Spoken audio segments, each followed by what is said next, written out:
Almas queridas, muita paz, a paz de nosso Senhor Jesus Cristo. Mais uma vez, aqui estamos para os nossos estudos sequenciados do Evangelho segundo o Espiritismo. Hoje ainda vamos nos deter no capítulo 5, Bem-aventurados os aflitos. Este capítulo possui 19 itens e nesta oportunidade vamos nos deter no 18º item ou tema que está nos números 29 e 30. Companheiros aqui presentes, companheiros das redes sociais, o meu abraço, a minha gratidão e o meu carinho. Itens 29 e 30, que Kardec colocou por título Sacrifício da própria vida. Sacrifício da própria vida. O tema é este: vida ou morte, viver ou morrer. O que queremos para nós? O que aqueles que nos amam desejam que façamos? Que morramos ou que vivamos? Para a nossa família, para a nossa comunidade e, por extensão, para todo o planeta. O que dá mais sentido à nossa presença na Terra? A vida ou a morte? É sobre isto que vamos refletir. E, iniciando as nossas reflexões, perguntamos ainda: Deus quer que vivamos ou que morramos? Cristo Jesus e a espiritualidade superior querem que morramos ou que vivamos? Podemos considerar a morte nossa ou de alguém uma opção, uma alternativa, uma saída saudável, positiva, útil?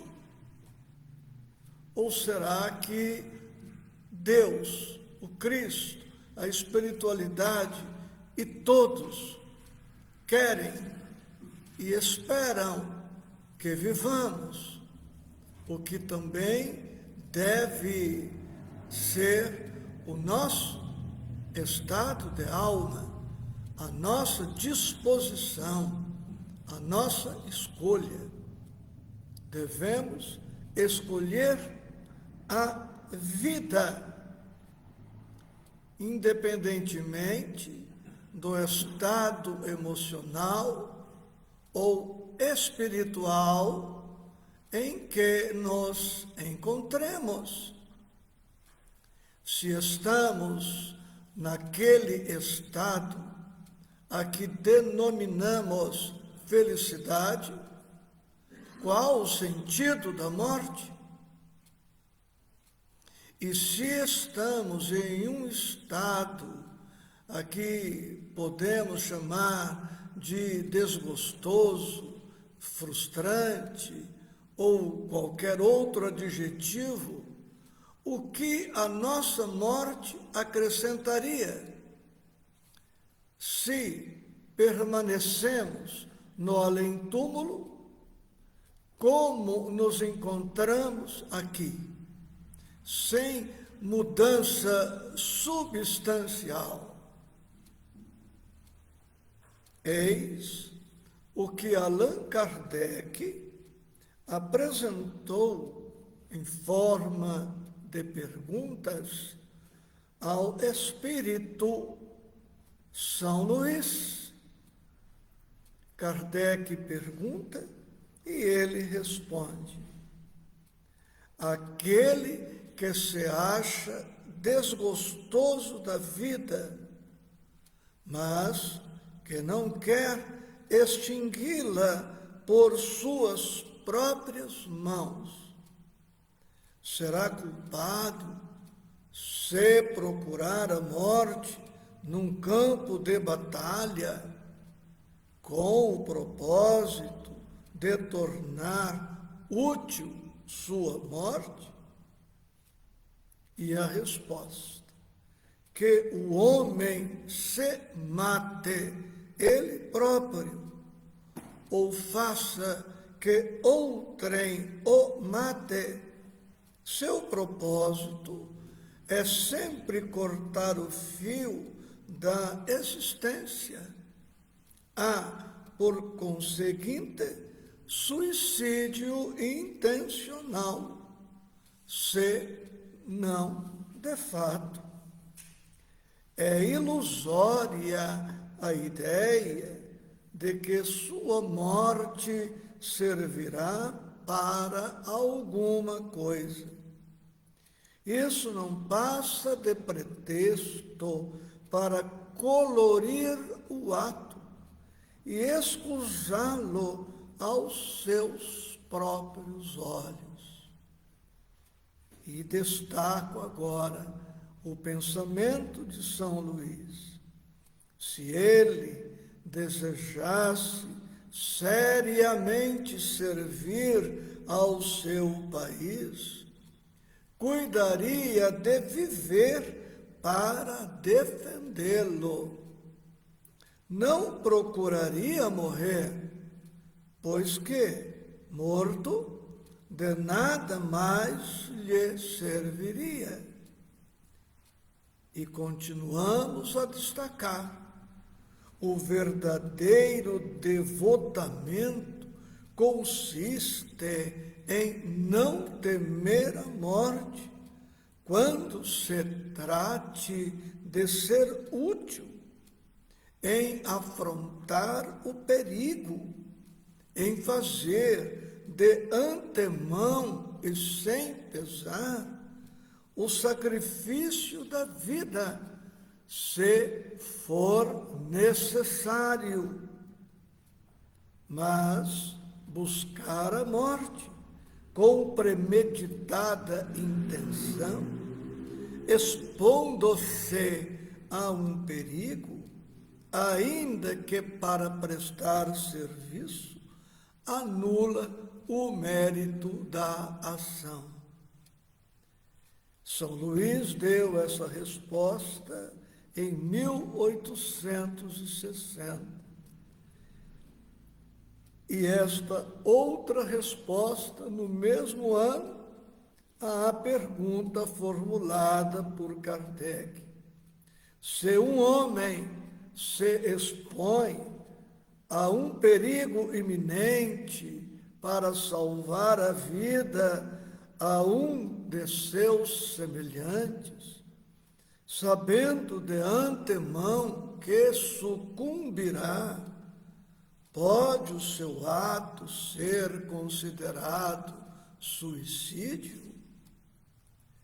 Desde que no ato não entre a intenção de buscar a morte, não há suicídio. e sim apenas devotamento e abnegação, embora também haja a certeza de que morrerá. Mas quem pode ter essa certeza? Quem poderá dizer que a providência não reserva um inesperado meio de salvação para o momento mais crítico? Não poderia ela salvar mesmo aquele que se achasse diante da boca de um canhão? Pode muitas vezes dar-se que ela queira levar ao extremo limite a prova da resignação, e nesse caso, uma circunstância inopinada desvia o golpe fatal. Todos nós permanecemos na terra com tarefa definida, específica. Criatura alguma aqui se encontra sem objetivo nobre, divino, excelente. Ninguém permanece na terra sem utilidade. Aqui nos encontramos para amar e ser amados, para auxiliar e sermos auxiliados, para cooperar e recebermos cooperação. Aqui estamos para fazer o bem e receber o bem. Estamos aqui para diminuir a extensão do mal em nós e em torno de nós. Deus nos colocou aqui. O Cristo nos colocou aqui para finalidades divinas. E por isso podemos dizer com Joana de Ângeles: tua vida é preciosa e deves colocar todas as tuas forças a serviço do amor. Tua vida é preciosa e deves colocar todas as tuas forças a serviço do amor. Em verdade, nós não temos duas alternativas, duas opções. Temos uma só. E esta alternativa, opção, é a vida, é viver, compreendendo que viver é um fenômeno natural e que morrer deve ser também um fenômeno natural que advirá no tempo certo, nas circunstâncias certas, e que não temos o direito de nos matar ou provocar uma situação que desencadeie a nossa morte. Muitos espíritos, em determinadas circunstâncias especialíssimas, poderão expor sua vida, mas isto se dará sempre por causas nobilíssimas e sempre de acordo com a vontade de Deus, com a vontade de nosso Senhor Jesus Cristo, com a supervisão da espiritualidade maior. Para os nossos estudos de hoje, estou recomendando a leitura ou releitura do capítulo 6 da primeira parte do livro Paulo e Estevão, da autoria de Emmanuel com Chico Xavier. O título do capítulo 6, Ante o Sinédrio, quando Estevão é convocado a comparecer ao Sinédrio para dar explicações sobre as pregações do Evangelho que ele vinha realizando na Casa do Caminho, em Jerusalém, que, segundo os tradicionalistas, formalistas, legalistas, estava em confronto direto com as prescrições de Moisés. Estevão comparece no Sinédrio e demonstra estar pronto para o sacrifício da própria vida na defesa do Evangelho, na defesa da causa do Cristo. E Emmanuel narra assim: Estevão comparecia como um homem chamado a defender-se das acusações a ele imputadas, não como prisioneiro comum, obrigado a acertar contas com a justiça. Examinando, pois, a situação, rogou com insistência aos apóstolos galileus não o acompanhassem, considerando não só a necessidade de permanecerem juntos dos sofredores, como também a possível ocorrência de sérios atritos, no caso de comparecimento dos adeptos do caminho, dada a firmeza de ânimo com que procuraria salvaguardar a pureza e a liberdade do Evangelho do Cristo. Além disso, os recursos de que poderiam dispor eram demasiadamente simples, e não seria justo afrontar com eles o poderio supremo dos sacerdotes que tinham encontrado recursos para crucificar o próprio Messias.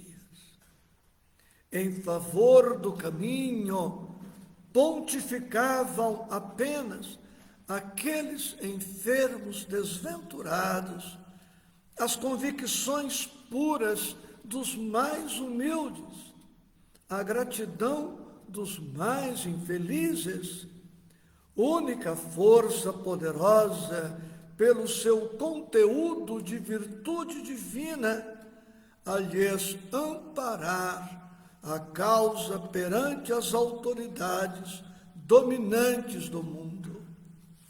Assim ponderando, disputava o júbilo de assumir sozinho a responsabilidade da sua atitude, sem comprometer qualquer companheiro, tal como fizera Jesus um dia no seu apostolado sublime. e destaco o texto que segue. Se necessário, não desdenharia a possibilidade do derradeiro sacrifício no sagrado testemunho de amor ao seu coração augusto e misericordioso. O sofrimento por ele, de Estevão pelo Cristo, ser-lhe-ia suave e doce. Sua argumentação vencera o bom desejo dos companheiros mais veementes.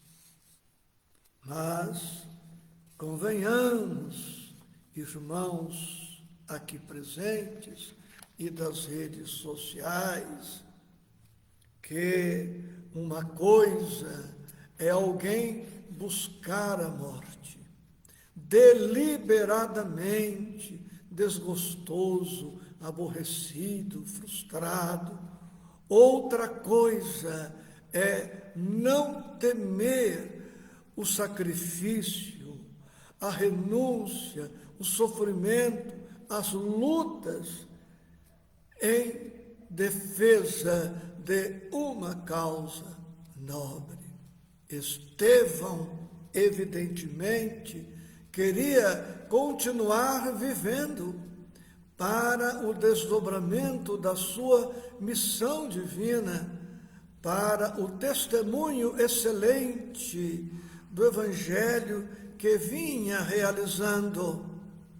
Mas se o sinédrio, invejoso, ciumento, rixento, egoísta, orgulhoso, vaidoso, prepotente, arrogante, soberbo, deliberasse matá-lo, ele aceitaria o sacrifício por amor ao Cristo, por amor ao Evangelho, por aquela causa divina que estava na terra há 4 anos, um pouco mais. E eu avanço para o encerramento dos nossos singelos estudos, recordando 2 passagens de Jesus. A primeira, no Evangelho segundo João, capítulo 10, versículos 11, 15, 17 e 18, na passagem O Bom Pastor. Disse Jesus: Eu sou o bom pastor. O bom pastor dá a sua vida pelas ovelhas. Assim como o Pai me conhece a mim, também eu conheço o Pai e dou a minha vida pelas ovelhas. Por isto o Pai me ama, porque dou a minha vida para tornar a tomá-la. Ninguém a tira de mim, mas eu de mim mesmo a dou. Tenho poder para dá-la e poder para tornar a tomá-la. Este mandamento eu recebi de meu Pai. Toda boa causa, toda causa nobre, sempre pedirá daqueles que se lhe devotam muitas renúncias, muitos sacrifícios.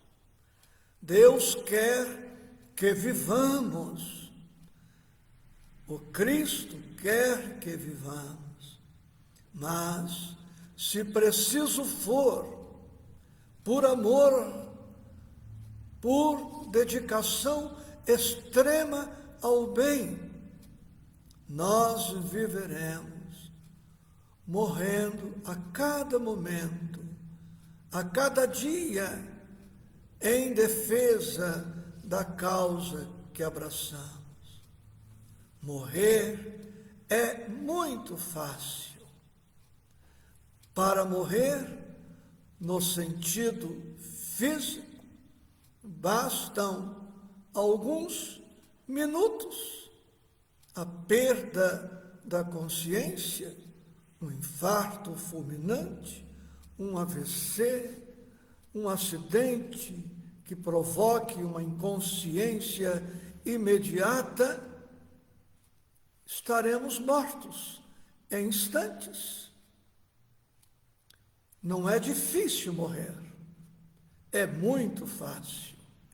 Por isto, Deus, o amor, o Cristo, pedem que vivamos, porque viver é desafiador, é sacrificial, e aquele que se entrega a uma causa superior, nobre, viverá e morrerá dignamente por ela, não precipitando-se na morte como fuga, desgostoso da vida, mas como quem não se nega a sacrificar-se por aquilo em que acredita.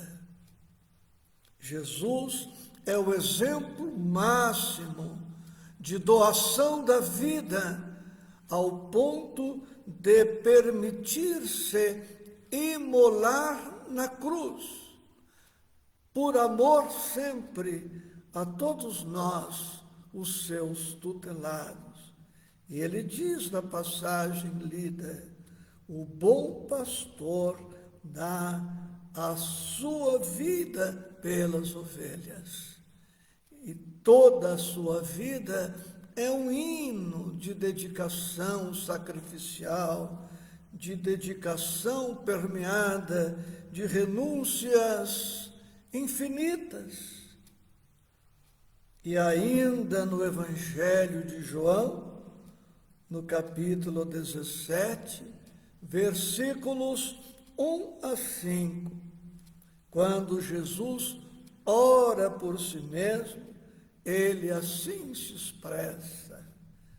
Jesus falou assim, e levantando seus olhos ao céu, disse: Pai, é chegada a hora.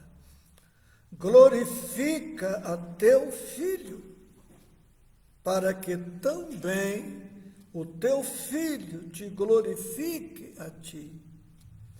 Assim como lhe deste poder sobre toda a carne, para que dê a vida eterna a todos quantos lhe deste.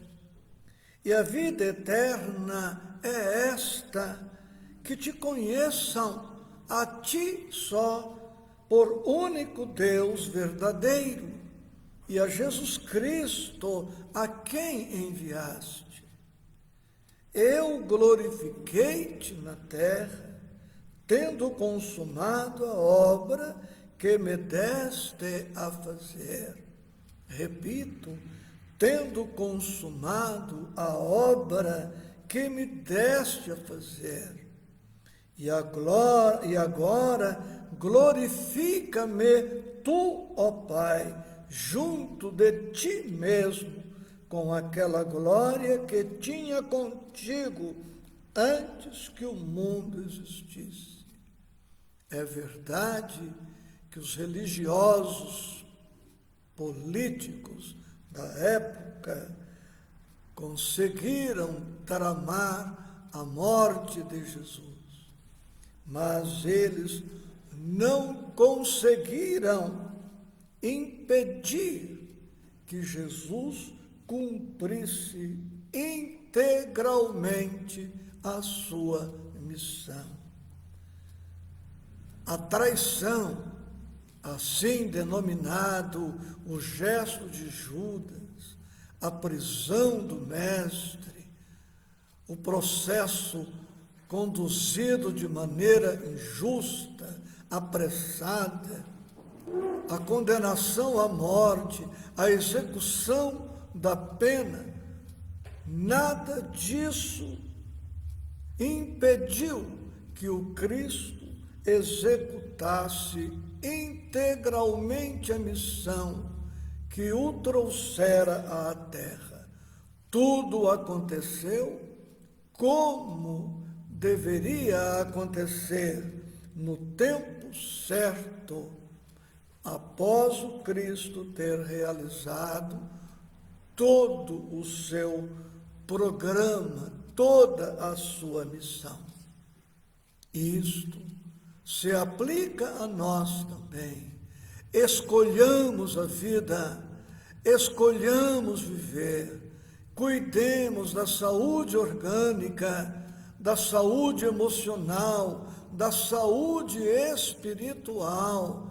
Façamos tudo por prolongar com qualidade a nossa permanência na terra, para que tenhamos amplas condições de cumprir o programa reencarnatório, deixando e esperando que a desencarnação ocorra no tempo certo, no lugar certo, nas circunstâncias certas, mas somente depois de darmos por terminada a tarefa ou terminadas as tarefas que ensejaram o nosso retorno à Terra em uma outra reencarnação. A nossa escolha é única, é a vida, é o viver. Viver com abundância, como propõe o Mestre, deixando que o evento morte ocorra naturalmente, sem que nada façamos para que isto aconteça. Eu abraço a todos e digo aos nossos irmãos conectados pelas redes que depois escrevo-lhes em particular. Abraço carinhoso com votos de muita paz.